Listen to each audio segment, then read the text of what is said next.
to do to cover the shortfall.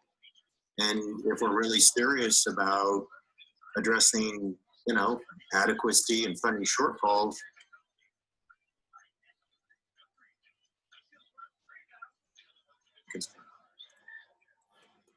Member Fueling, and then we'll go to Member Gowdy. Thank you, Madam Chair. I guess kind of a question and maybe a follow-up, but is APA still on the call? I can't see. Amanda, has this come up in other work you guys have done? I mean, the weighting within the model for special ed is not uncommon. I know states do it, but in this transition, clearly it's really messy. Yeah. And just wondering, have you seen this similar situation? What other places have done to try to deal with it, if you know? Amanda Brown, for the record, I think Nevada is unique in the challenge it is running into, in part because this idea of the dollars following the student down to the school. So many states use a single weight to represent special education, or sometimes even, census-based counts of how they got there, with the idea of there's some consistency once you roll it up to the district level in being able to represent costs across schools. Because I think there's a very valid point that there is not a good approach to multiple weightings that's ever going to get you to the level of detail of IEPs. You can get more specific by breaking it down by disability or where they are served, but nothing goes all the way down to the IEP model. So that I think is posing an extra challenge here. As far as distance each district is in from where, say, an adequacy approach would say, I think one benefit of leaving it in something that's continually growing and increasing is what we often know is folks are doing the best they can with the resources they have to address current IEPs. There's likely something folks wish they could be doing for their special education students that they're not able to. So entirely removing it and not addressing the overall adequacy of special education, I think, is a valid concern. But I do second the idea of treating it as at least a separate source that the district would have taken over. Because again, it's not specific enough to get down to the school level. I think there's a very long-winded answer, and I'm not sure I answered the question, Angel. Did I get through it all? You did. I guess, too, like, working with states going through a transition like this have, the concerns about maintenance of effort that are brought up here, if that has come up in other states that you've worked with, and how they maybe have, because we have, these per pupil amounts from the current or last fiscal year are all over the board. And, some of that too, and Member Johnson may know more about this than others, but there's a history to this, what used to be unit funding for special education, that I don't know how the legislature determined how to allocate units, but I don't know that there was a lot of rhyme or reason necessarily to it. And so as much as we all should be funding special education to similar levels, there may be some districts that were in really tight spots and kind of found ways to try to make it happen more efficiently. So I don't know. I think that is just adding to the complication of this, because I'm just surprised to see some of the differences here. So I guess going back to, like, if you've in other states been making a transition like this, kind of working against the maintenance of effort concern. Amanda Brown, for the record. Not in my experience have we had the same challenge. In part, I think it's also somewhat related to the idea of trying to work within the current constraints of resources that are available. This conversation is really different because it tends to be recommending additional funding in these areas beyond what's currently available. And the only other experience I've had is Because in Wyoming, when they were thinking about moving from their reimbursement model to, they eventually also went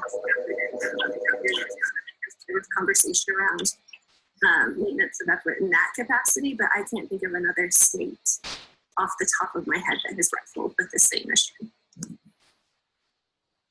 Okay, thank you. Okay, thank you. Member Gowdy, we have a hand up from Member Jensen and Member Johnson. Do you want to go ahead with your motion despite their potential conversation, or do you want them to hold the conversation until after the motion? I prefer just get the motion out there, then we can discuss if there's a second and still have, because I'm sure there's going to be other discussion anyway.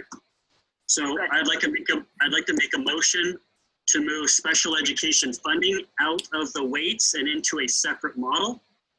And this must allow district in the process, it must allow districts to be able to provide services to meet IEP needs of each student that may not meet the equal or may not equal the state per pupil funding for special education.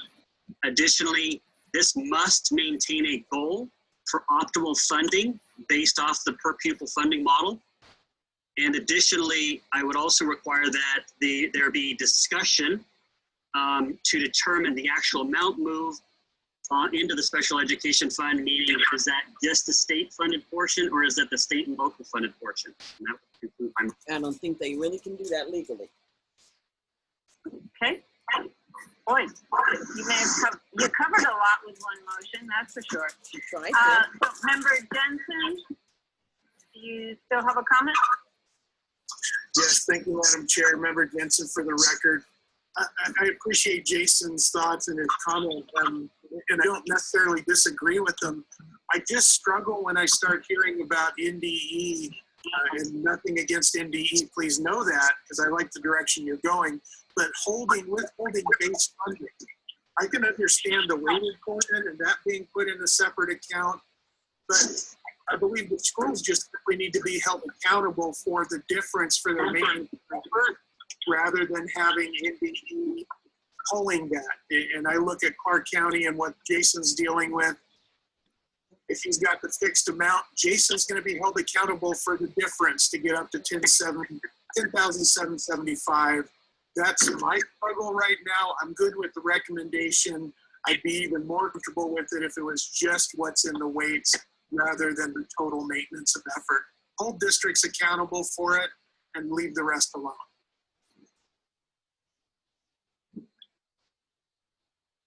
You're muted.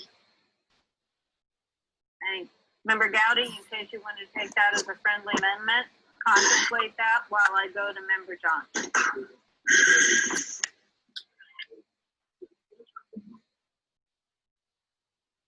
Oh, could not hear that. Was that Member Gowdy?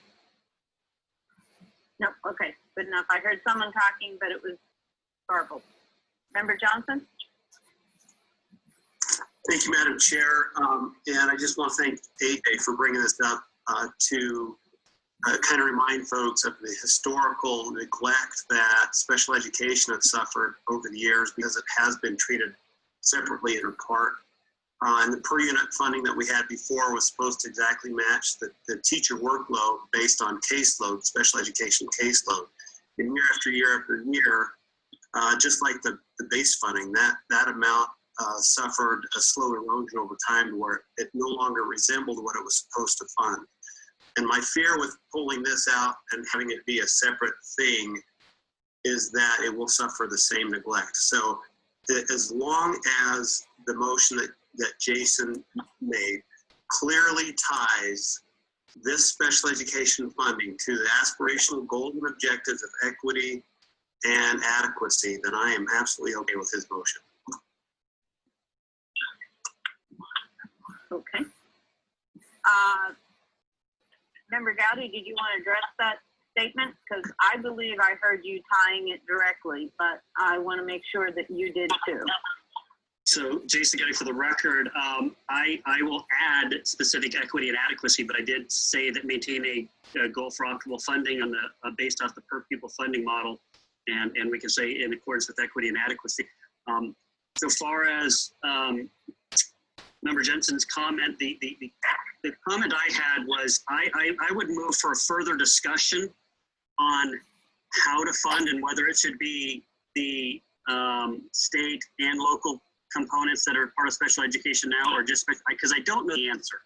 I understand the concerns, and that's why I would say I wouldn't want to commit one way or the other right now, but I would make this motion subject to a further discussion so that this group could come back and get some more information from the NDE on how that would be determined. Because right now, whether we like it or not, whatever the state funds us, we come out of our general funds to fund special education anyway, right? So I don't think it really matters, but what really matters is keeping in the point that Member Mathers talked about of the optimal funding, that we have to get to the point where the state starts picking up a larger portion of the tab, especially as it relates to special education and the base itself, right? I mean, so I think there's a lot of pieces there.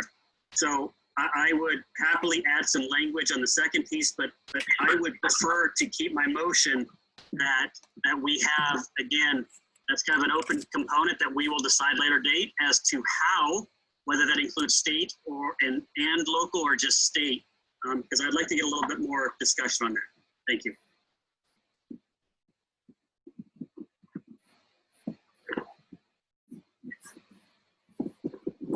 Member Jensen, I see your hand up. Is that remaining from the last raise, or do you still have another question? No, that was from the previous one. And Member Jensen, just for the record, so long as we are going to engage, and I agree with Jason in terms of there's still a lot of questions that have to be answered about the adequacy and how we're going to track it. So so long as we're coming back to the conversation, I can support Jason's motion as well. Okay. Any further questions and or discussions? Otherwise, I'm going to look for a second. Madam Chair, this is Member Johnson. I'll second that motion. Okay, thank you. Alrighty, any conversations, further conversations? Okay, good. In that case, all of those in favor of I am not necessarily going to do a good job of repeating that motion, but it was move the special education dollars out of the per pupil funding plan, and with the requirement that the district still allocate dollars to meet the IEP, and that there will be ongoing discussions regarding optimal funding, adequacy, and equity. So I think I got most of it, Member Dowdy. So if I missed some piece, tell me that, and otherwise. One last point, just to make sure that we're going to have further discussion on determining the actual amount moved and whether that would be the state and local funded section or just the state section funded section. That's the only other piece you missed. Okay. Thank you. Okay, good. In that case, all of those in favor of the motion, please say aye. Aye. All of those opposed, say nay. Hearing none. Hearing no nays, and hearing no opposed, then we move forward with unanimous vote. So good. Still some more to do, but at least we've gotten to some decision points on that. And I begin to understand all of this more than I ever thought I would. So thank you, everyone, for the clarity question. With that, Heidi Hartz and NDE, could you go back to your pending and already accomplished recommendations? I just want to take a look at where we might be. Okay, we've had two conversations. So we talked about at-risk, and we also talked about special education. We have talked about adjustment factors. Do we want implementation timeline and hold harmless are remaining on there? Heidi Hart, could you clarify for me or remind me what the People Council is about? I remember what the implementation timeline and the hold harmless are about. Any bugs for the record? No more Under the harmless. people-centered funding plan, the current practice of making payments to school districts and the State Public Charter School Authority based on that average daily enrollment which is updated on a quarterly basis, would continue to be the practice. Commission members previously discussed the value or the possibility of returning to a single count day. Okay, right. I was thinking of that as timeline, but yes, per pupil count. Of the things in front of us, do we want to make a recommendation about the quarterly versus single versus?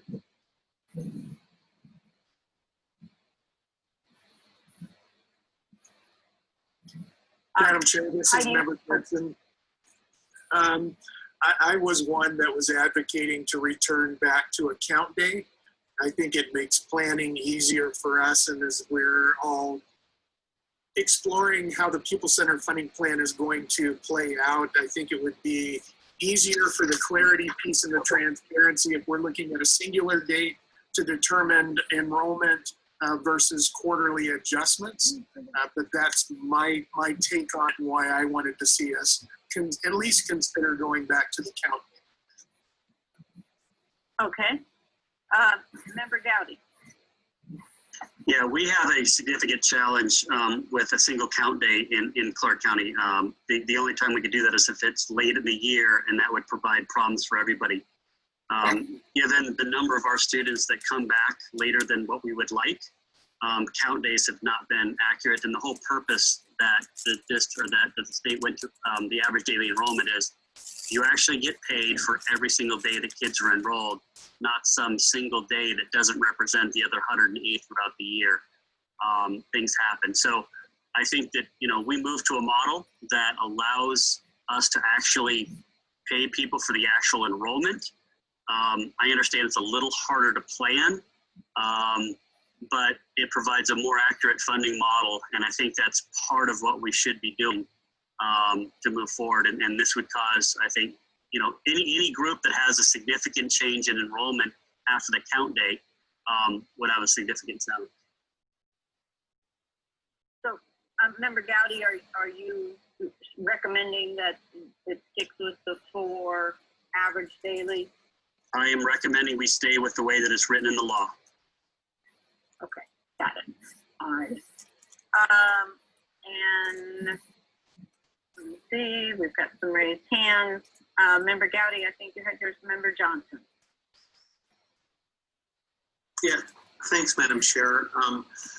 I just wanted to bring up one point.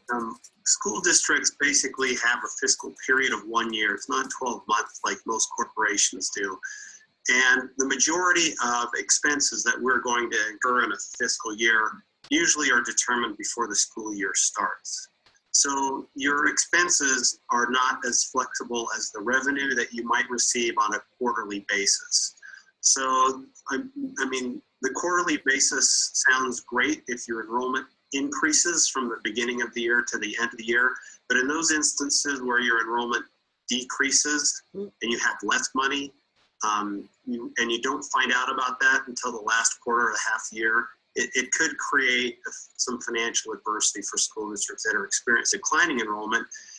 And I think there is a probability that many school districts will realize declining enrollment due to this pandemic. So I think it's something that we need to be aware of. I don't have a preference one way. I think single count day is much more convenient, but I just wanted that dynamic to be part of the record and part of the discussion. I don't see how that works. Okay. Single count day is just 1 day out of the year. Other comments, But they're or do we transitioning have from place to any place. motion? Moving. Transiency I is an believe issue. if we do not have a motion, then it stands as is. Is that correct, Heidi Hart? I'm sorry, Madam Chair, could you ask the question again? Sure. If we do not make a recommendation or a motion, then it stands as it is in the law with the 4 quarterly, correct? Heidi Hart's for the record, that is correct. Member Jensen. Thank you. For the record, Member Jensen. I recognize the issue that Member Gowdy and Clark County school districts facing.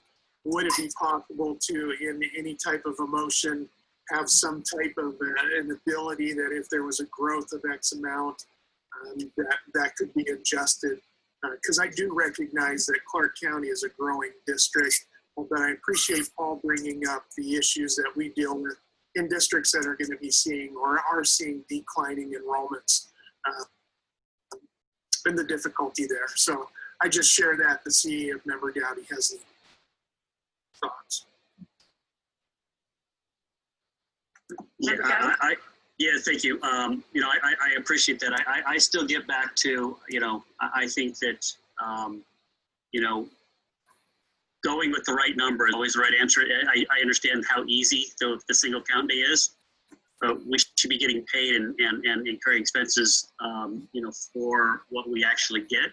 And I think if you start trying to drop in adjustments, then we get back to the challenge of at what amount do we actually do adjustments? Because we had that issue with hold harmless on you know, enrollment drops as to what considers significant. So, you know, I personally am in a huge favor of remaining at the ADE.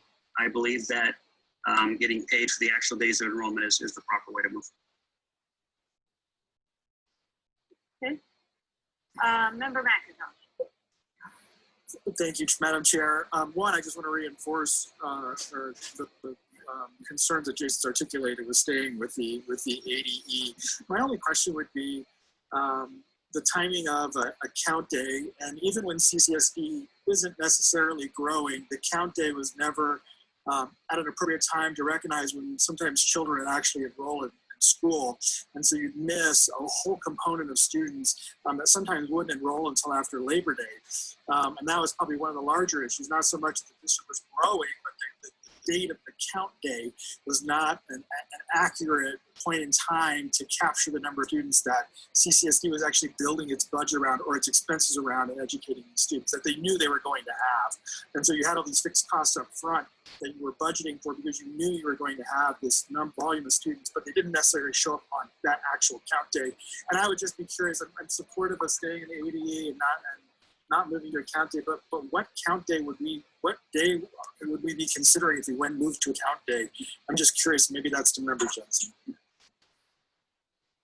So Member Jensen, for the record, in the past, if I recall correctly, it was the third Thursday in September is when count day was captured. So it's well beyond Labor Day.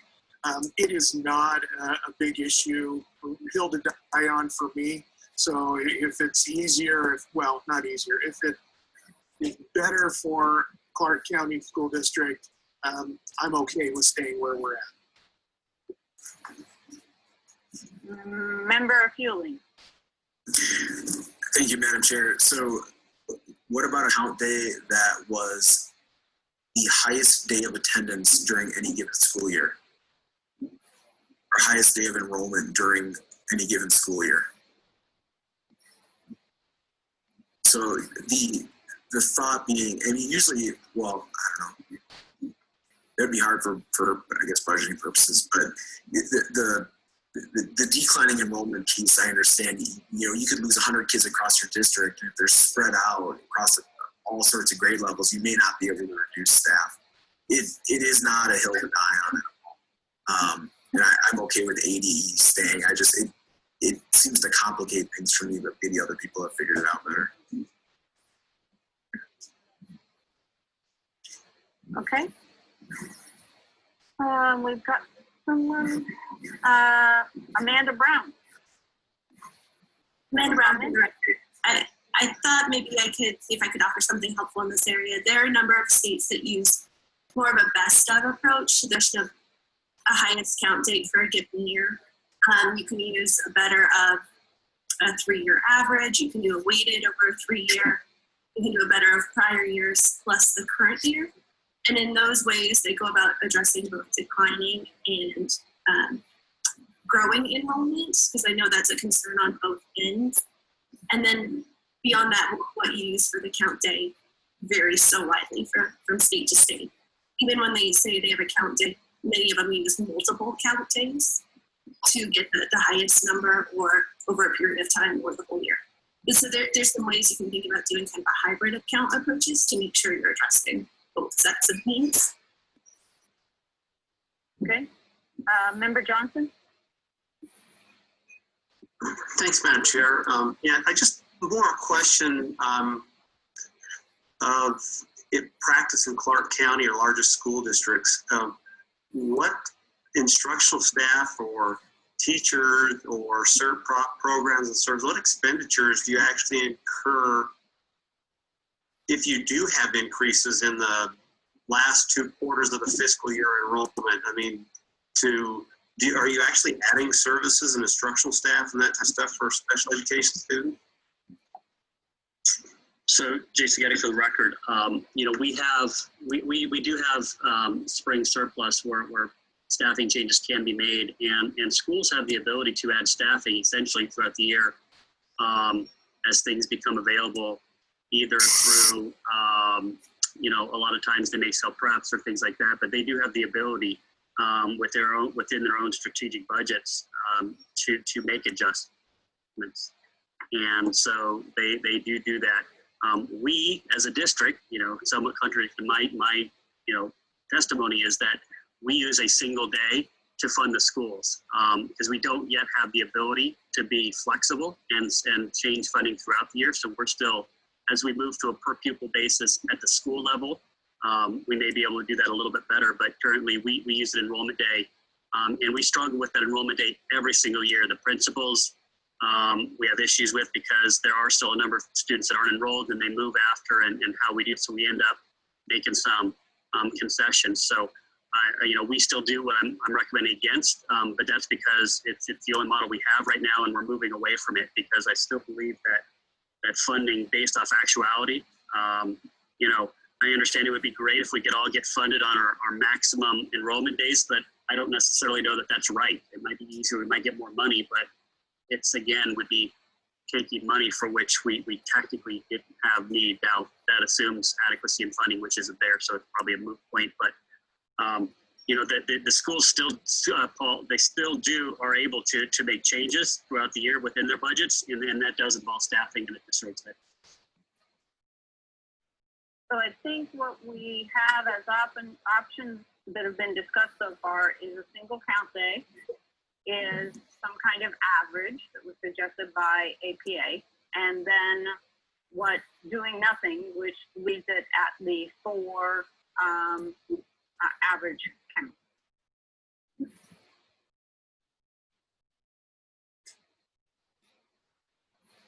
And if I hear no motion within the next 3 seconds, we'll just move forward to the next conversation. All right.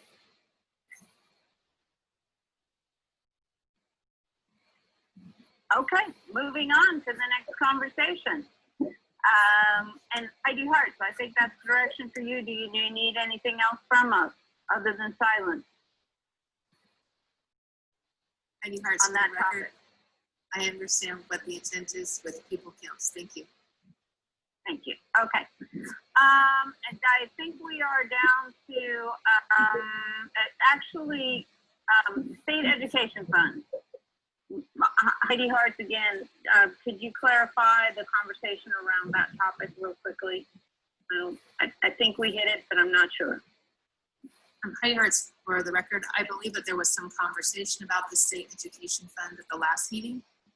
We left the slide in for today's meeting, just again to confirm with the members of the commission that they had no recommendations that they were putting forward.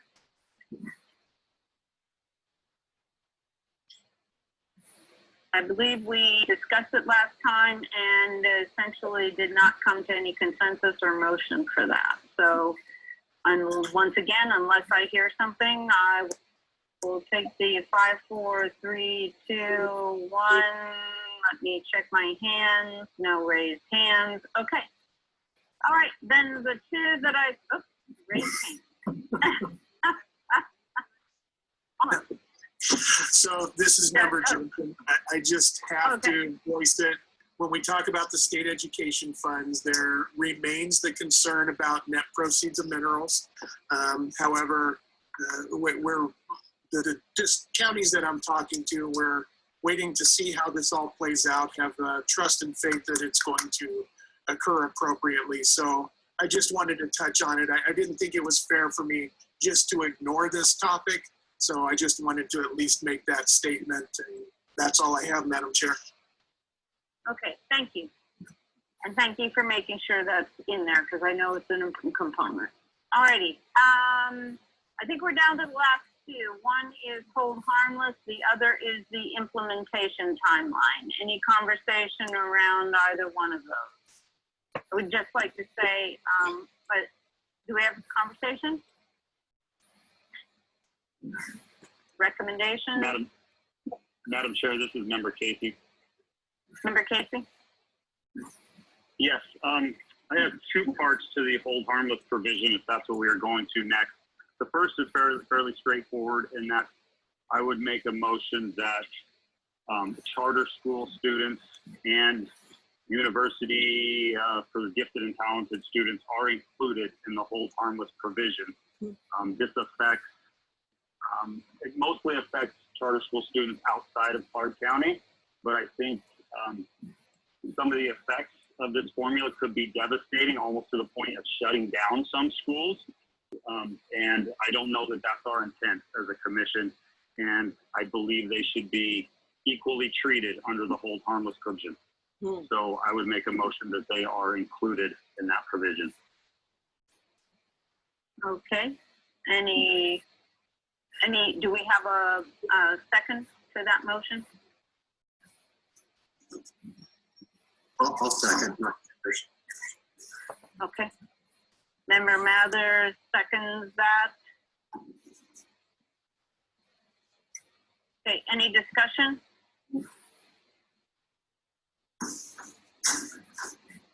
Member Fueling. Thank you, Madam Chair. I will also support this. I don't believe it was the intent of the legislature to have kids adversely impacted or really severely impacted. And as Member Casey mentioned, many of well, I think all the charters that are in rural areas would really have substantial impact. And I don't think that is a desire of this commission. So to have them get part of the hold harmless, I think is a reasonable recommendation. Member Gowdy. Yeah, I was gonna ask the NDE if they could have had thoughts and understood the history behind that piece, or any information as to why that was included, or what that means, to maybe help guide the conversation. Hearts, for the record, to my knowledge, we don't have any information on that portion of Senate Bill 543 other than it in state school districts.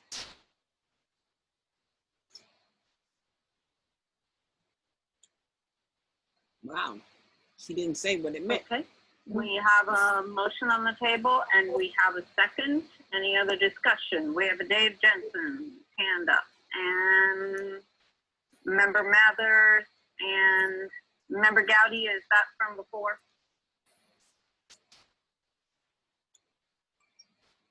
Okay. Sorry, it is, Member but I do Mather? have another comment after, sorry. So this Okay, is so Member let's go. Jensen. Yeah, sorry, Madam Chair. Member Jensen, to me, as I read the bill, it seems like an oversight. I completely support the motion from Member Casey to include charters in the hold harmless. Okay. And Member Mather next, and then Member Gowdy. Thank you. My only concern here, I'm pretty supportive of the comments made. My only concern is if charter school saw enrollment fall and was also held harmless, that would concern me. And I don't know if there's another provision in law that would override then the hold harmless amount that we talk about with SB 543, but I'd be supportive of the motion as long as a charter school's enrollment stayed at fiscal year 20 enrollment number or more. But I would not be in favor of holding someone harmless, i.e. giving them the same amount of funding if their enrollment dropped like 20, 30, 40%. So that's my only concern, that But again, I'm not sure if the model addresses situations like that or not. I don't know. So do you want to direct that question to Heidi Hart, to NDE? Yes, please. Thank you. Heidi Hart's for the record. Senate Bill 543 does indicate that if the school district sees a decline in enrollment over a 2-year period of time, it will be the responsibility of the legislature to determine how to address the corresponding decrease in funding, and that may impact the hold harmless provision that was in place. Mm-hmm. Okay. Member Gowdy, then Member Johnson. Yeah, Jason Gaddy for record. So, you know, I guess one concern I have is that as you look at charters, they're all, you know, there's a number of individual schools. And so I think that the enrollment that Mr. Mathers talked about was one of my concerns, is that those are, you know, our school enrollment changes more on a volatile basis and our district enrollment.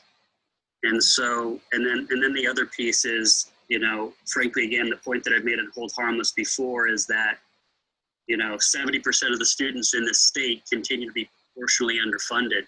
And the more that we extend this hold harmless, the more that we're going to hold harm, in my view, to those 70% of students that are out there. It's more than, well, yeah. I understand the overall objectives, Well, and they address you know, I 30% understand the need for a hold harmless. I'm just, you know, I think that all of the components that we discussed earlier, and we heard in the public comments about how urban districts are so privileged. I can assure you that, you know, Clark County has the lowest ending fund balance and the highest number of students in classrooms in the state. So if that's how we define privilege, I would somewhat question that piece. So I think that, again, 70% of the students at some point have to stand up and be adequately funded.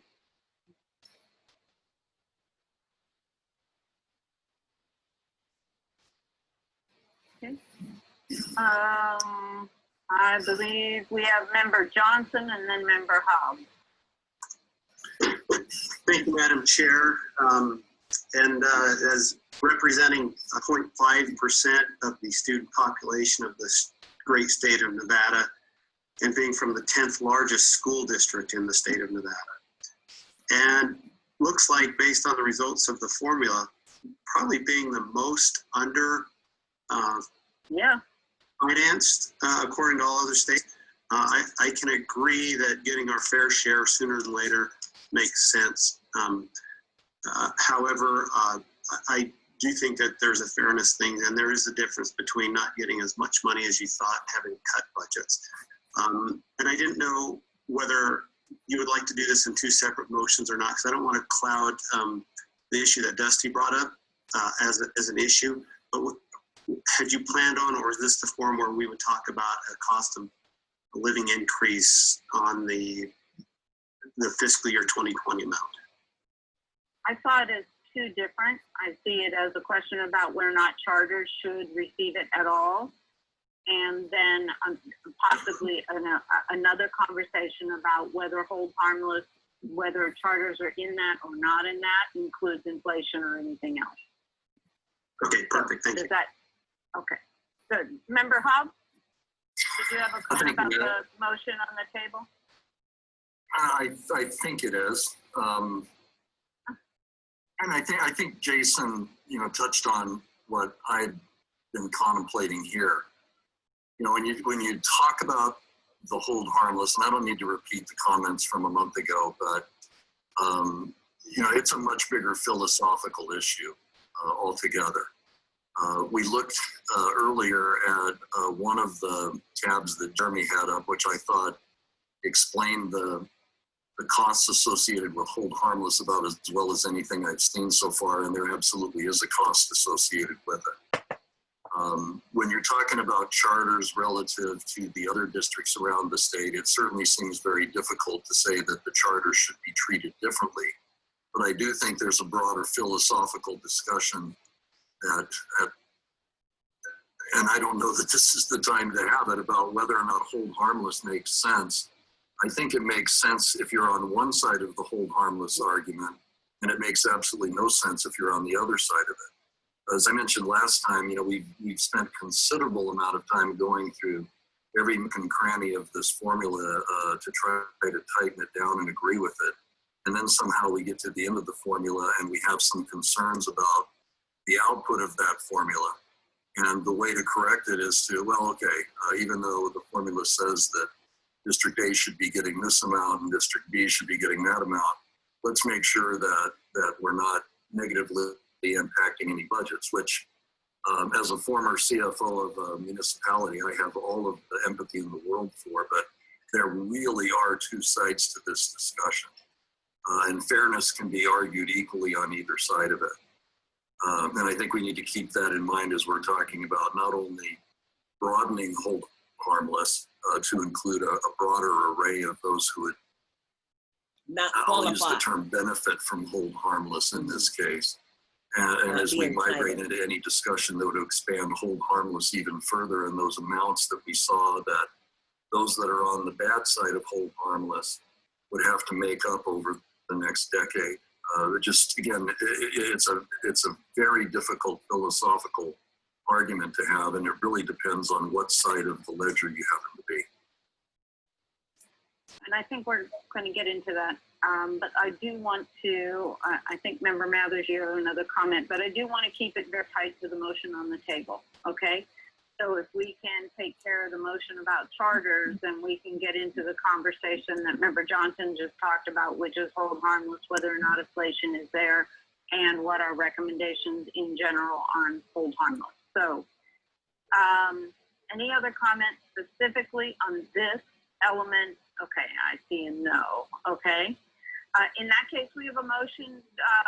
Member Casey, I believe the motion on the table is that the charter and the university schools be also afforded the hold harmless consideration that is given to districts within the current SB 543. Is that correct? That is correct, Madam Chair. Thank you. You're welcome. Okay, in that case, let's move this to a vote. All of those in favor of the motion, please indicate so by saying aye. Aye. Aye. Okay, I may need to go back. It's going to sound like almost an even. So give me a, can we do a roll call? Sure, Jessica, maybe. Thank you. Thank you. I can't tell where the echo.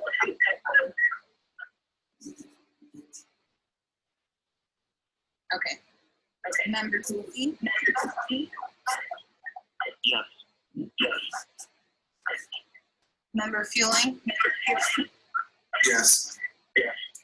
And if you can mute in between, if you're not talking. There we go. I think we lost the echo. Nice. Okay. Sorry. Who did you just talk to? Just Member Dowdy. No. Vice Chair Hobbs? No. Member Jensen? Yes. Member Johnson? Yes. Member Mathers?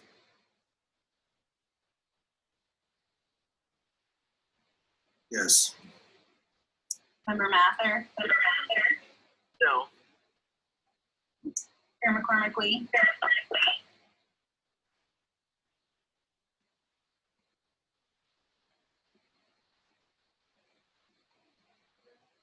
You're muted, Madam Chair. Because I don't want to vote. This is what happened. Member McIntosh? Yes. Member Morris Hibler?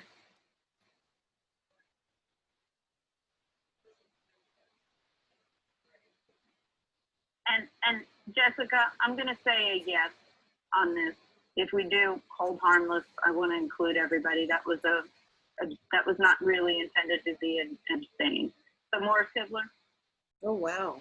I mean, that's an accommodation for something that was not intended, an intended purpose. Okay. So they're just You making up the have heard rules. it. Pending votes.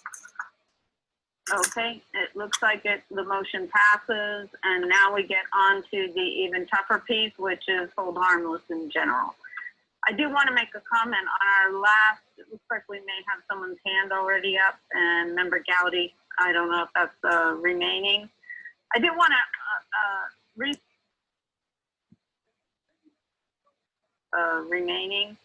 I do want to restate something I Madam think that Chair. Member Hewley.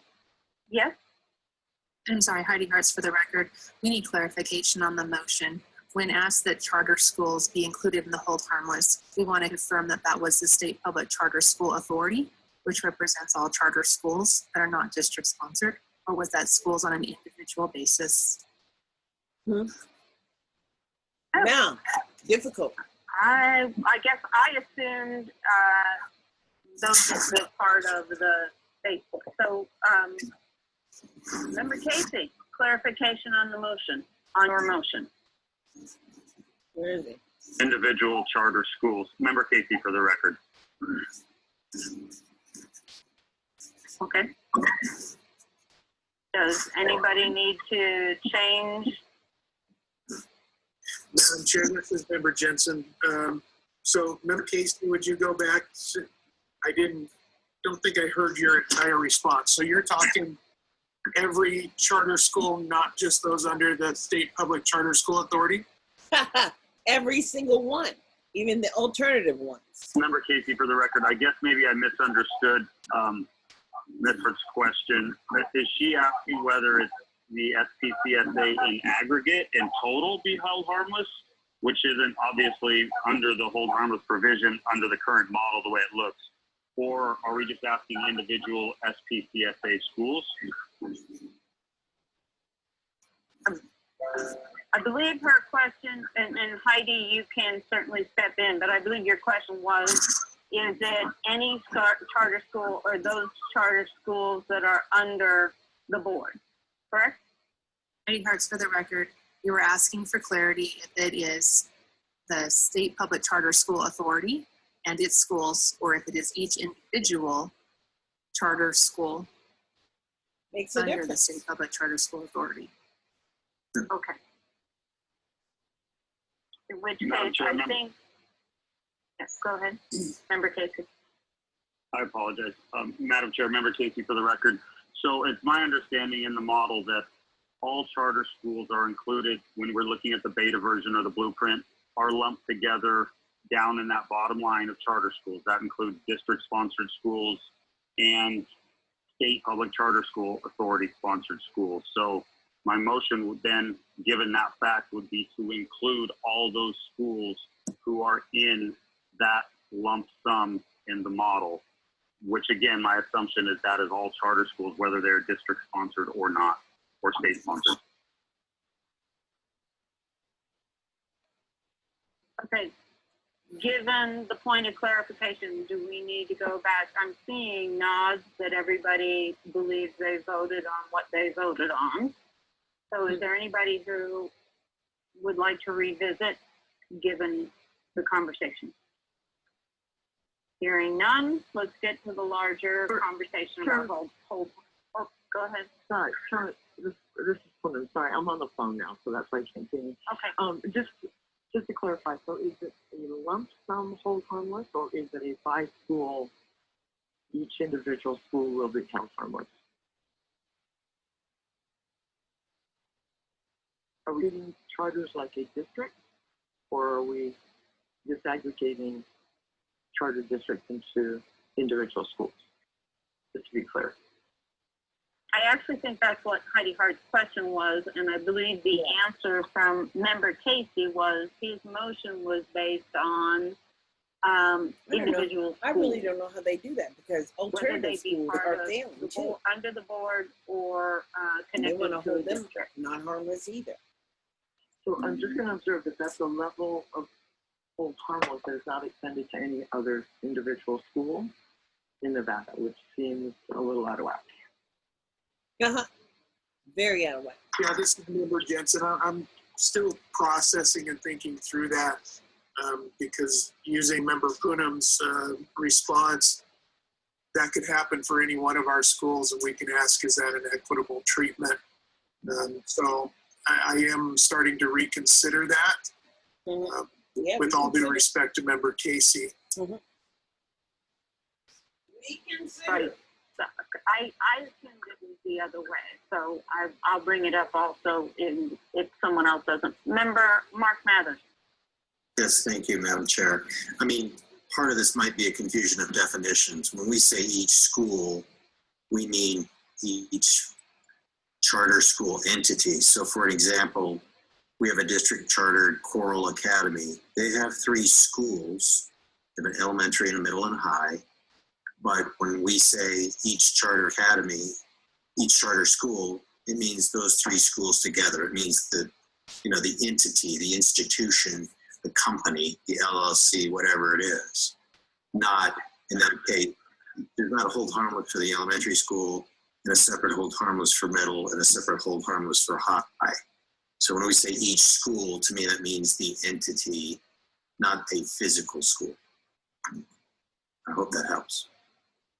This is Member Mouthler, just to clarify, so in a case where it's a single charter school operator operating a single school, then it would be an elementary school consideration, or a middle school or a high school, right? Yes. Yes. So that is a level of refinement that we're not extending any of the other 16 districts in the state, which for me is problematic. That seems problematic. Madam Chair, Member Casey, if I may. Oh, go ahead. We've got Member McIntosh and then Member Casey. Someone else. I'm sorry. I just want to make sure I understand also some clarity on this. If you're a charter school within a school district, you're receiving a base per pupil that's the same as that school district, correct? So what is I guess maybe I have some confusion about what we're talking about here.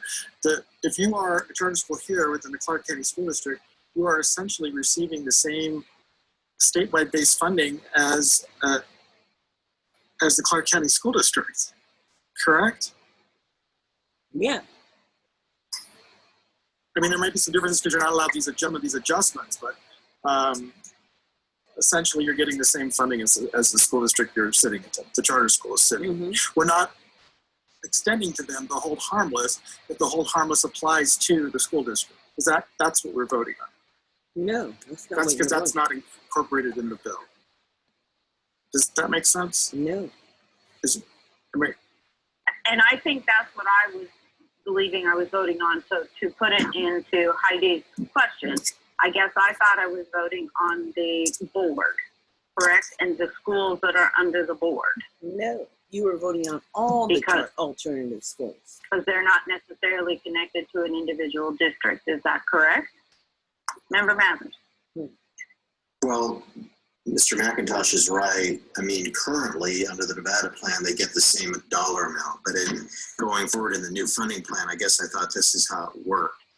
Washoe County School District is held to hold harmless, but any district-sponsored charters are not under Washoe County are not. I mean, there's separate line items in the model. And so in my example, Coral Academy is a Washoe County School District sponsored charter, but they don't get the benefit of our hold harmless. So they drop down to what our unhold harmless, non-hold harmless per pupil number is. So they'd be under a lower per pupil number than Washoe County School District.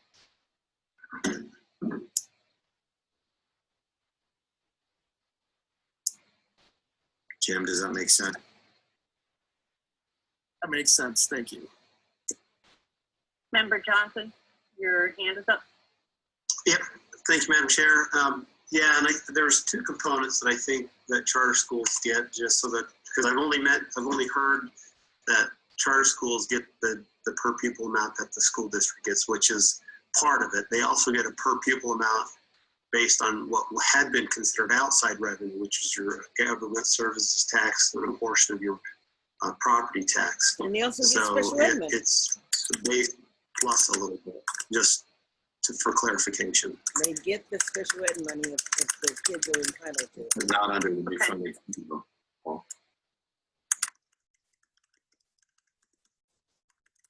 Okay. Member Johnson, did you raise your hand again? Okay. Yeah, no, I get that, but I just wanted to make sure that I understand Mark mentioned that not under the new formula, it doesn't work that way, but it does when we're talking about converting from one formula to another. So they are going to be somewhat disadvantaged by not getting the local portion of the outside revenue. It is unique. Okay. I don't see anybody else hands raised. Does anybody Madam Chair? Yes. Yes. Member Casey? Yes. Thank you, Madam Chair. Member Casey, for the record. So yeah, so the issue is, some school boards, for example, our school, we have our own school board. We operate as our own entity. We're in Churchill County. Other charter school boards, even though we're state sponsored, we still operate similar to a district, and then we have our own board of directors. So some may have multiple schools, as Member Mathers alluded to. So my motion is that those entities, as he said, so those school boards or whatever, and currently they are funded depending on the district they are in. So this without the hold harmless provision, they simply drop down to the base level in the new ECFM, resulting in, for schools outside of Clark County, huge impacts, negative impacts to some of those schools. And so I guess I misunderstood, or maybe I need clarification on the point that could happen to districts as well. For an elementary school in a district to lose funding, wouldn't that be primarily directed by their administration at the district level to reduce that funding? Or would that be if they received reduced funding as a district in its entirety? So I'm a little confused on that comparison between one single district school inside a district versus a charter school that operates independently under its own board. Member Gowdy? Yeah, so there are a number of ways that a school would potentially, an individual school, reduce funding. So as an example, primarily Zoom and Victory schools, as those are funded based off a Zoom and Victory program, and there's very few number of schools that service the need and the ELL populations. And so some of those schools that are funded at that level, because they get more money per pupil for the students, when we go to the per pupil funding formula, it distributes those funds to all students. And unless there's a huge move in increasing the adequacy, some of those individual schools could lose funds. So that's one example. There are a couple other things, similar things like that, but that's the easiest example to put out. Thank you.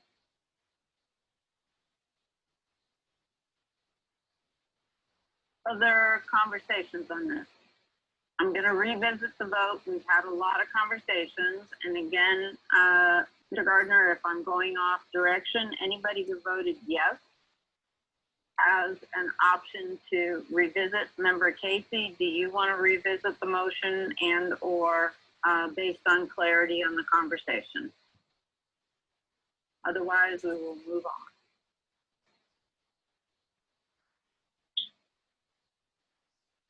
Madam Chair, Member Casey, for the record, my motion stands. Okay. Okay. Okay, let's talk about the larger concept of hold harmless, and I'm going to go back to last month's conversation by, I think the closing comment was by Member Fueling, that he expressed frustration in all of this, in that we are charged with a mathematical impossibility, and that is that we are tasked with taking certain dollars, reallocating them in a more equitable in terms of per pupil, focusing on per pupil support, and how should that look. And then we are tasked with adding no additional dollars and not holding anybody harmless. So essentially what it is there are dollars that are reallocated, 3 districts out of the entire 17 gain in dollars, while the remaining 14 lose dollars to a large or smaller amount. But at the end of the day, we're then tasked with the challenge of saying, I'm going to use Member Johnson's words, you are not going to get. With hold harmless, you are not going to get as much money as you allocated in the first place, while others then will not lose. I honestly think this is a mathematical impossibility, and I do hope that whatever we come up with as a recommendation or a vote here, we begin to have that conversation about adequate funding and think about the type of funding that is fundamental to this per pupil centered formula being successful. Because I do think that regardless of how we go about this, the idea of a district, not that districts that should receive additional dollars receive them so that they can begin to take care of their students is what we should be expecting from this model. On the other hand, I completely understand that the intent of this model is not to harm those other districts that are out there. And I do just think we've been tasked with something that is, it's a mathematical impossibility to take $100, split it between 10 people evenly, say we're going to redistribute it based on your height, and then say, and by the way, we're going to take the money you got because you're taller than the other group and give it to the other people. And then say we were fair to the first person. So that's the situation we're in. So given that, I will now get off my soapbox and understand, I know that's where we are. I do think that some of the conversations around optimal need to be around dollars that are foundational to the success of this model. And that might be funding hold harmless first. And it also might mean something about the educational stabilization fund actually having money in it. So all of those kinds of conversations we need to get to as soon as possible. With that, I'll be quiet for a while.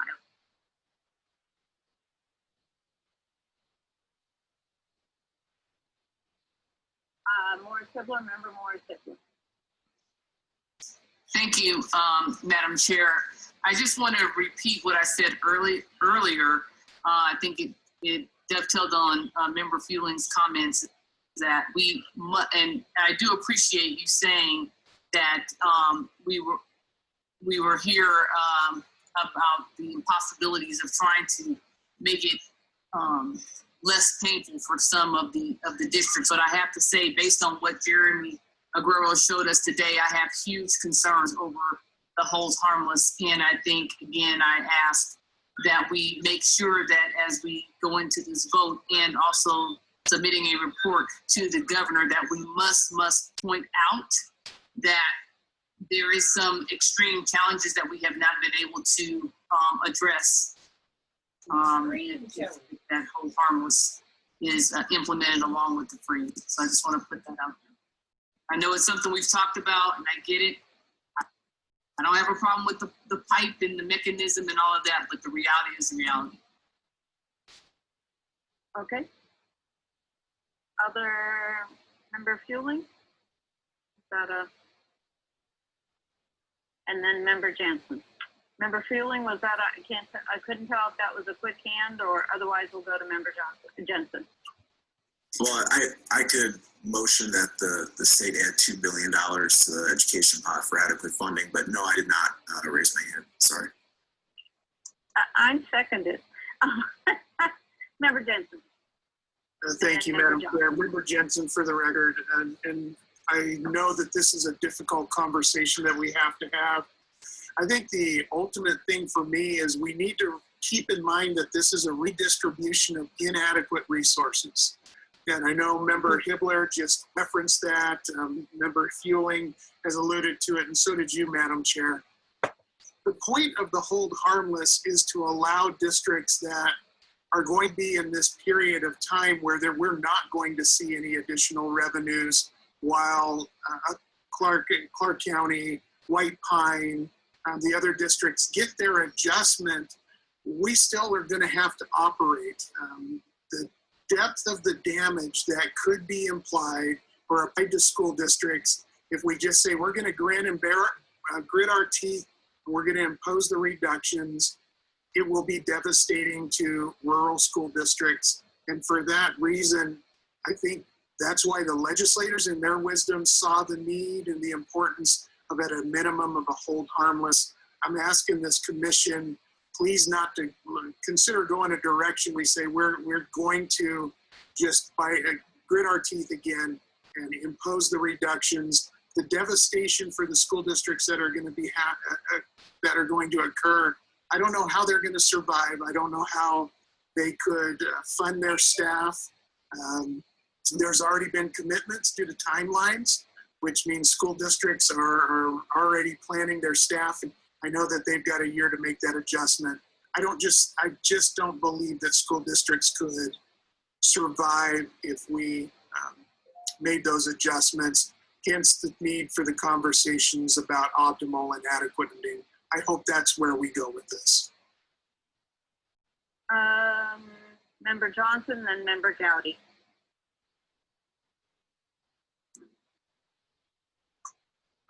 Thanks, Madam Chair.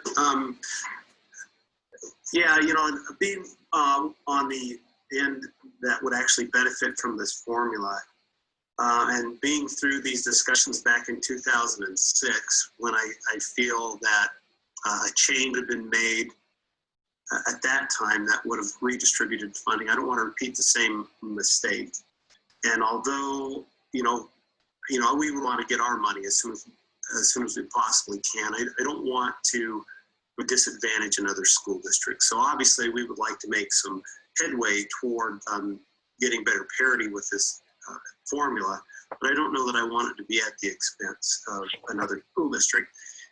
And although the language in this bill is much more generous than the last time we did a funding formula readjustment or alignment, last time we had to make the changes within 4 years, regardless of the significance of your difference between the funding level through the revised formula and where you were currently left.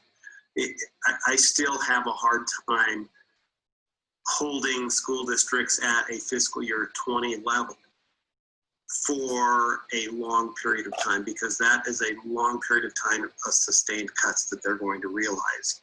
So I don't know if there's a happy medium between the two. And also, the point that has already been brought up, if our true intent is to get to adequacy, we're going to have to make significant movements every single year, much greater than the rate of inflation, in order to get to adequacy. So to me, a cost of living should be the bare minimum of advancement of any per pupil amount. So, and that's the reason why I think that there should be some sort of adjustment upward, whether it's a full inflation or a portion of that, you know, that's open for debate, but that's how I feel about it. And I have a question for you, but I'll come back to it because we also have Member Gowdy and Member Hobbs first, and then I'll go with the question to Member Johnson. Thank you, Jason Gowdy for the record. Yeah, so I'm just going to make a couple of points. I'm not going to go through the 5-minute diatribe I went through last time. But two is, we're a state commission, and we should be looking at what's best for the state, not our own individual districts. And I know that's very, very challenging. We all understand that we are woefully underfunded in the state, period. There's no doubt about that. And that has to be the undertaking we have. But continue to proportionally underfund 70% of the students in the state is a huge challenge for me when you look at the overall picture. The second piece is that, as all the CFOs on the phone know, including the past CFOs, getting inflation increased into our state funding would actually be a positive, because it's been significantly lower than inflation for decades. So, without the large infusion that Member Johnson talked about, and I agree, the only real amount of money that we have to increase this funding for, at least in the short term, is inflation. And if we then give that to every district, the districts that are proportionally underfunded are never going to get anything more. And that's my problem. So I think that, we need to look at that. We need to look at the fact that 70% of the kids in the state are per this formula. And we all agree, as the chairperson mentioned earlier, that if we agree in this formula, there are certain districts and certain kids that should be getting more funding, and that's not happening. That's all. Thanks. Member Hobbs? Thank you, Madam Chair. And I don't want to repeat things that have already been said. I understand the argument that has been put forth for indexing the hold harmless amounts. I understand why it's being requested. It's been well argued and well reasoned. I think on the other side, those entities that are I'll call them the givers in this case, that are funding hold harmless, those arguments are very well reasoned as well and clearly understood. I think a couple people have come up, have mentioned the point of adequacy or optimal funding as the thing that we really need to be able to address this. I mean, clearly without it, doing any kind of indexing for anybody is impossible. Without it, even achieving the numbers that we've had in prior years is impossible. It would seem to me that there are really two orders of business here in having this hold harmless discussion. One is, how do those districts that, and I believe it was three, it was Churchill, Clark, and White Pine, I think, how do they get made whole over time? And out of what resources does that happen? And how do the districts that are held harmless at a fixed amount, what enables them to move off of that amount in future years? Well, the answer in both cases is more money, very clearly. And I guess what I'm saying, Madam Chair, is I don't know how you can possibly, there's no way I could support indexing hold harmless without also providing a method of funding that. Much the same as I would love to see those districts that have given at the hold harmless office, if you will, if there's nothing there to bring them whole over time. That also makes no sense to me. I don't know how you could separate the discussion of adequacy and optimal funding from this one. And I guess what I'm suggesting is, perhaps that needs to be a part of that discussion, perhaps not a part of the formula at this point, because it's an impossible solution, frankly. It's an impossible request that's being made to index something in this environment without addressing the other side. And perhaps as we talk about optimal funding, one of the things we talk about, well, if a certain amount of funding comes in, it goes into this sub-account to assist with bringing whole those that were on the south side of where they should have been when the formula was run, those three districts that I mentioned. And perhaps if another level of additional revenue becomes available, it can go into a hold harmless fund and begin to contribute to something like that. And I guess what I'm saying is that I can't see having that discussion without also having the adequacy of funding discussion. And I think that part of it is more properly placed at that point in time and is not properly placed now. Okay. Member Mathis. No, Mathis. And then Member Mathers.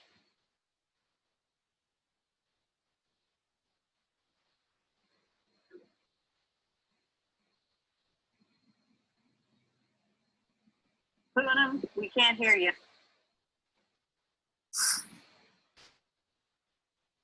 You're muted. Boy, that's a control-heavy moderator.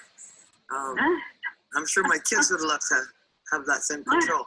No, I think, one of the best things about this is our amazing ability to just be agile and adapt. And as a state, I feel like we have just been so adaptive to accepting what is completely unacceptable. And so at some point, I want to challenge us to change, just to move our kaleidoscope for a second, because we are functioning in a land of admitting scarcity forever. Mm-hmm.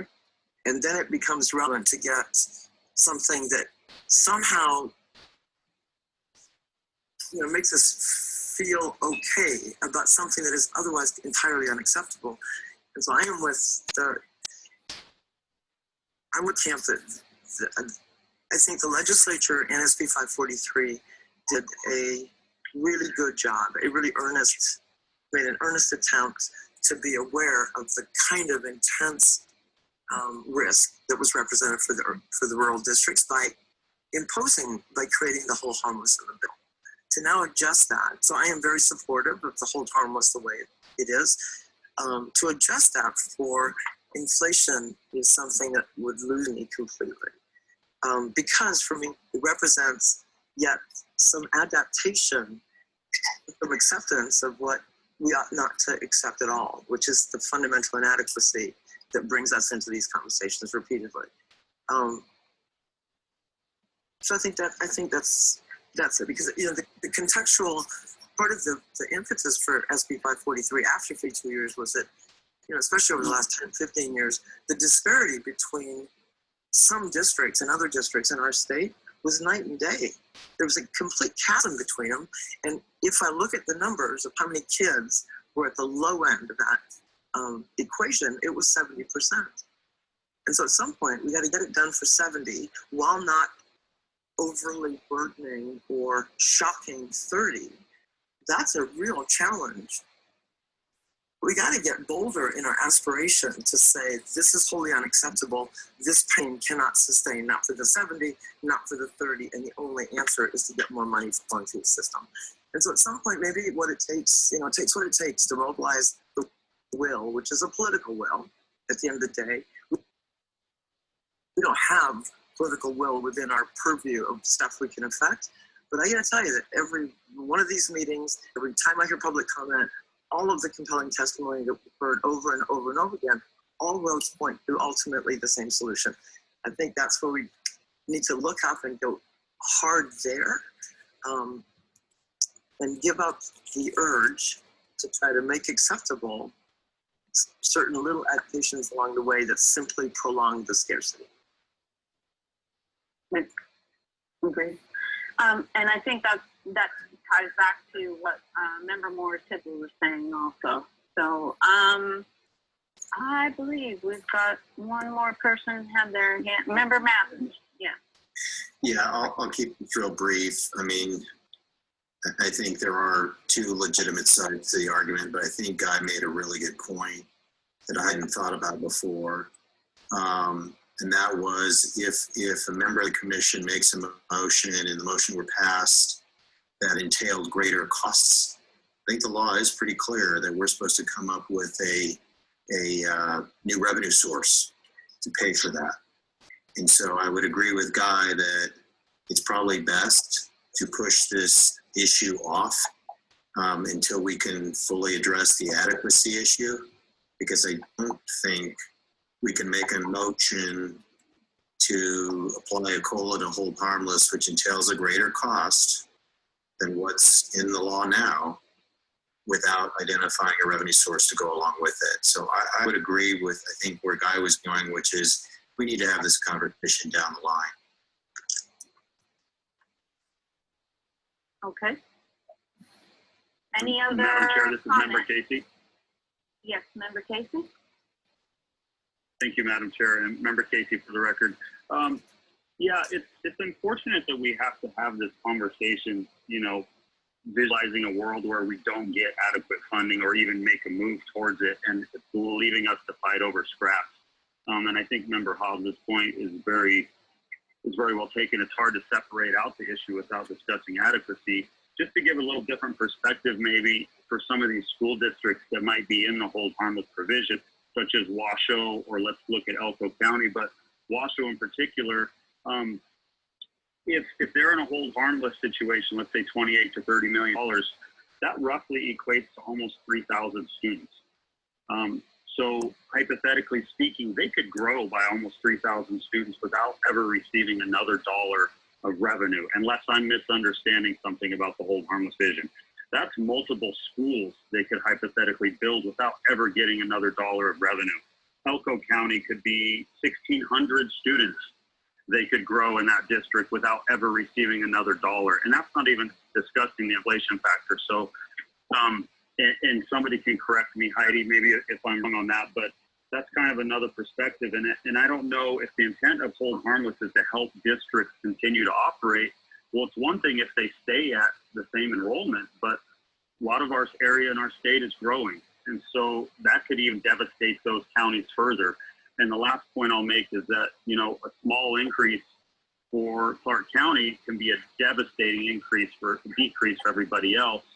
And for me, personally, you know, the plan itself without the adequacy component coupled with it almost doesn't make sense to me. And I do appreciate member Gowdy's point that we need to look out for all kids in the state of Nevada, but to subjectively, you know, make the point that some are underfunded worse than others are underfunded. For example, if one district's underfunded by 40% and another is underfunded by 36%, to say we need to redistribute some of that money, for me, is a little difficult to digest. And so the adequacy piece is so important for all the kids, including all of them. Clark County, it doesn't matter.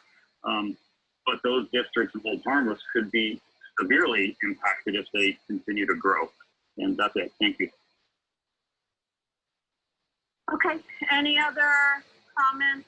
What I am, so far, we've all agreed that we need to move to optimal discussions. If I understand how we fund here, I'm gonna repeat this probably for the 6th time.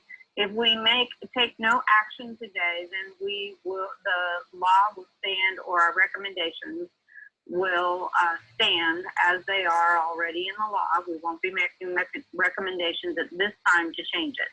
We will be having a conversation next month, and it will be my hope that hold harmless will be one of the first things we talk about in terms of what we just changed from 88 million to more, depending on what that number is for charters, correct?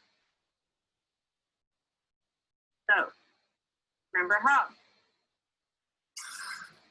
Madam Chair, maybe I'd go a little bit further, and I don't know that something like this necessarily requires a motion, but I would certainly put on the table that we pick up the discussion on both of the elements that have been mentioned in this conversation, one being the amounts on the south side of the ledger, if you will, that Churchill, Clark, and White Pine find themselves. And, you know, the hope that in time that amount can be recovered, along with indexing or doing some kind of adjustments to the hold harmless. That both of those discussions take place, probably it's best to leave it at a time of your choosing, Madam Chair, as it fits into the agenda on the discussion for adequacy and optimal funding.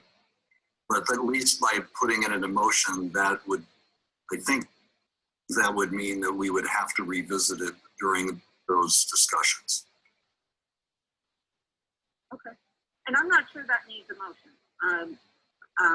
because we will, right. Heidi Hart and/or David Gardner, do we need that as a component of a motion, or is that really connected to suggestions for future agendas, which would be the next agenda item? Heidi Hart's for the record. I believe it's adequate to just identify that as future agenda topics. Okay. Any other comments about hold harmless? Okay. I just have one question. Paul, this is sort of the history lesson you were doing. So the last time this came forward is what I gleaned from what you said. There was a recommendation of hold harmless, but hold harmless would only be in place for 4 years. And then the folks who, then life would go whatever way the model would indicate. Was that similar to, and that did not survive. Is that what you're saying? No, Madam Chair, when we realigned the formula in 2006, we had the same scenarios. We didn't have more money. So we had the situation where we had winners and losers. And at that time, We had the great debate about what to do with those school districts who are going to lose money.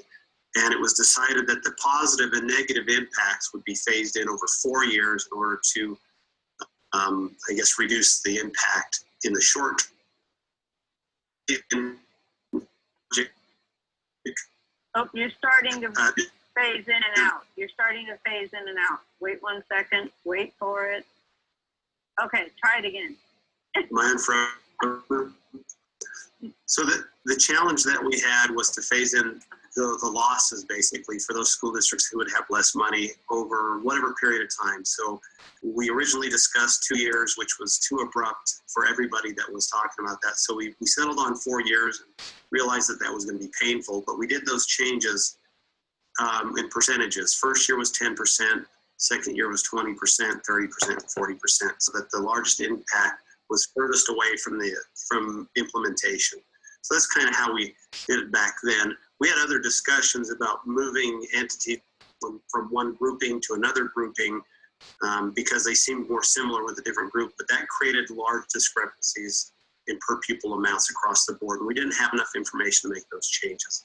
And at that point, it was actually ironically White Pine that should have moved into a different level and received more money, but other school districts like Elko and some others would have received less money. Seems like this formula actually validates that maybe we should have made that change to White Pine back in the day because seems like this formula would rule more.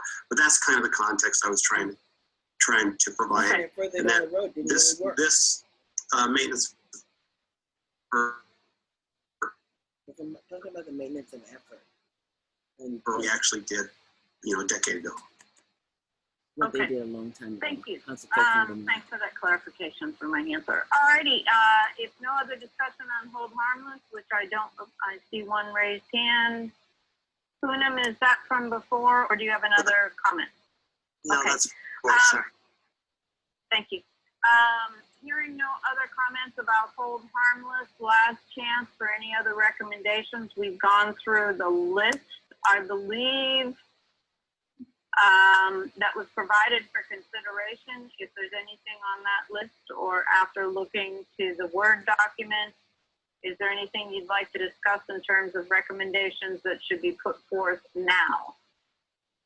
Member Jensen, you look like you're about to say something. Member Jensen, I don't think we've talked about the implementation timeline, but I also question if that necessarily falls within the parameters of the commission's responsibility. Because I clearly have thoughts on it, but again, I think the charge of the commission is clear per SB 543. I agree. So any further comments on that? No, hearing none. All right. Any other recommendations that we need to bring forward? Otherwise, we will move to agenda number 8. Okay. Moving to agenda number 8. I'm going to, Heidi Hart, this is your opportunity to tell me I missed something again.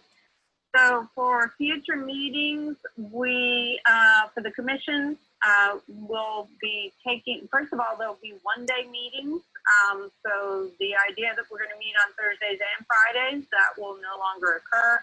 Our next meeting is going to be August 14th, I believe. Yes, that's correct. August 14th. And agenda topics will include the development of a monitoring plan for the implementation of the funding formula, review of business rules and guidelines developed by NDE to be used by districts and charter schools, revision to budget templates, opportunities to engage in discussions around optimal funding that I am sure after today's conversation will include hold harmless. I believe that is, and WestEd, we asked them a while back to present exemplars of monitoring and implementation, and they will no doubt do that or hopefully do that during the August meeting. And then I believe we've asked for AP to continue the conversations around administrative reporting cap. So those are future topics. Are there other, first of all, Heidi Hartz, did I miss something that you want to have on future agendas? That was my list from our last conversation. Heidi Hartz for the record. I believe this list is pretty comprehensive. Yep, and sounds like a lot of work. So optimal funding will include conversations around the definition of it and then the amounts, and then of course we will begin to tackle how do you produce that or acquire that. Any topics you believe need to be added to those future meetings that we have not considered? Member Mathen. Yeah, just to clarify, when will Infinite Campus come back with the at-risk? Good point. So that should be soon. And then the other thing's not an agenda, but just going back to, I think it was Member Morris Hilber earlier who said in our memo that I guess goes from you, Madam Chairwoman, to, thank you. Yeah, to, as we make the recommendations, to just really begin to drumbeat the adequacy message over and over and over again. And now's as good a time to start before we get into the meat and potatoes and quantify it and give them a plan and funding sources and all of that. Let's just start the drum, because that I think has become, I mean, if it wasn't clear before, it is more clear now for me than ever before. Absolutely, absolutely. Good point, good point. Also, as you move through your day today or tomorrow, if you have thoughts on anything to emphasize in that letter, feel free to email me, and we'll take a look at how to incorporate your thoughts or ideas. Anything else regarding added at-risk to that list too? Anything else? Otherwise, we go to public comment. We are on agenda item number 9. Thank you, Madam Chair. We've received one public comment for public comment number 2 from Sylvia Lazos with the Nevada Immigrant Coalition. Dear Chair and Commission members, foremost, thank you for your service. The most important comment today was by Commissioner Paul Johnson, who noted that the Commission should be looking at the revenue part of the funding formula. After the budget cuts that are being contemplated by the special session of the legislature, the revenues to finance an equitable and sufficient funding formula will be meager. After the education budget cuts are approved this special session, there will be no revenue streams for equity weights or equity adjustments for rural counties. Zoom and Victory escaped categorical budget cuts for the simple reason that these programs are effective in addressing structural poverty and persistently underperforming by schools. Our position is that structural poverty / structural racism on Indian reservations, previously racially segregated schools, and isolated ethnic immigrant enclaves should be addressed with targeted investments from the state directly to those schools. Per-pupil funding formula is insufficient to help these children in these chronically disadvantaged areas that exist because of a legacy of structural racism. So we continue to plead for grandfathering of Zoom and Victory with transition funding that deals with structural poverty / racism. Without a serious look at revenues, the formula in practice will seem unworkable. We urge you to consider how to raise revenues for a formula that approximates adequacy funding as your work goes forward. Respectfully submitted, Sylvia Lazos. And that concludes public comment number 2. Okay, thank you very much. And you didn't even need a drink of water to go. Thank you for the public comments. It is important, I just want to say that I am always pleased, and I think someone mentioned it during the meeting today, that we've really been listening to the public comments and taking that to heart as we make some decisions and have our conversations. So that I think that's important to do. So thank you very much. With that, does anybody have any final comments from the members before we adjourn the meeting? Madam Chair, just to go back to our first public comment, there were some incredibly impressive, very impressive young people that we heard from today. So hopefully, if any of them are still listening, please stay fully engaged through the adequacy, because we will need your advocacy skills then too. Yes, absolutely. Good point. It was nice to hear from them. Member House? Oh, I was just going to say, since Paul was cited as having made the most important comment of the day, that we maybe put in and get him a trophy or something. one that we can pass around, meeting the meeting. Here we go. Hearing no other comments, seeing no raised, oh, I see a raised hand. Let me see. Boom. Nope, okay, good enough. Good enough. All right, hearing no other comments, seeing no other raised hands, I want to once again thank you for your expertise. We have put in a full day today, so thank you very much. Please stay safe, especially in these times. Take care, stay safe, and August 14th. Thank you very much. This meeting is adjourned. Okay, wow, adjourned. Missed the first part of it, so I got enough of it. And you got to see that they're really talking about what hold harmless will look like in the long run. So I'm going to end this, stop the share, and stop recording.